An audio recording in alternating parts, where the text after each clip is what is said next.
Radio free Rohingya.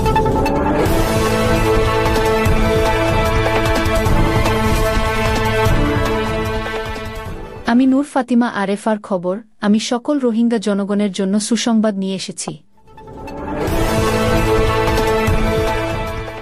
মিয়ানমারের Arakan রাজ্যের উত্তর মন্ডু টাউনশিপে রোহিঙ্গা স্বাধীনতাকামীদের সংগঠন ARSA Arakan Rohingya Salvation Army বাহিনী ও বৌদ্ধ সন্ত্রাসী গোষ্ঠী আরাকান আর্মি এর মধ্যে তীব্র সংঘর্ষ চলছে। ৪ June ২০২৫ radio free Rohingya.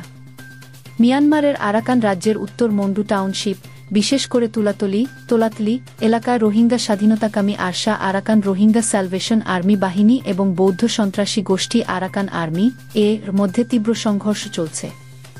সংঘর্ষটি ৪ June ২০২৫ তারিখ সকাল ৭টা বাজে তা থেকে শুরু হয়েছে এবং এখনও পর্যন্ত অব্যাহত রয়েছে।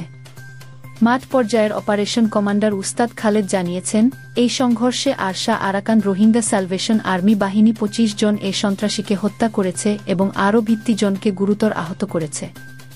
অন্যদিকে সংঘর্ষে আরশা আরাকান রোহিঙ্গা স্যালভেশন আর্মির এক সদস্য শাহাদাত বরণ করেছেন। এছাড়াও আরশা বাহিনী এ গোষ্ঠীর কিছু গোলাবারুদ ও অস্ত্রদ্রব্য দখল করতে সক্ষম হয়েছে। অপারেশন কমান্ডার উস্তাদ খালেদ জানান, আরশা যোদ্ধারা নির্দিষ্টভাবে এই সদস্যদের অবস্থান লক্ষ্য করে হামলা চালিয়েছে এবং বিভিন্ন ধরনের অস্ত্র ব্যবহার করেছে। তিনি নিশ্চিত করেছেন যে সংঘর্ষ এখনও অব্যাহত রয়েছে। তিনি সতর্কবার্তা দিয়ে বলেন, যারা কে খাদ্য, আশ্রয় বা অন্যান্য সাহায্য দিয়ে সহায়তা করছে তাদের এই সহায়তা অবিলম্বে বন্ধ করতে হবে। তিনি জোর দিয়ে বলেন, সন্ত্রাসী গোষ্ঠীকে সহায়তা করা পরিস্থিতিকে আরও খারাপ করে তুলবে এবং সাধারণ মানুষকেও ঝুঁকির মধ্যে ফেলবে।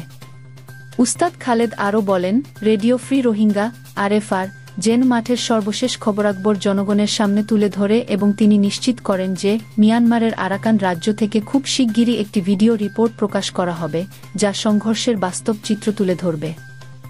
সাধারণ জনগণকে সতর্ক থাকার এবং রেডিও ফ্রি রোহিঙ্গা আরএফআর এর মাধ্যমে নির্ভরযোগ্য ও সমযোপযোগী তথ্য পেতে অনুরোধ জানানো হয়েছে।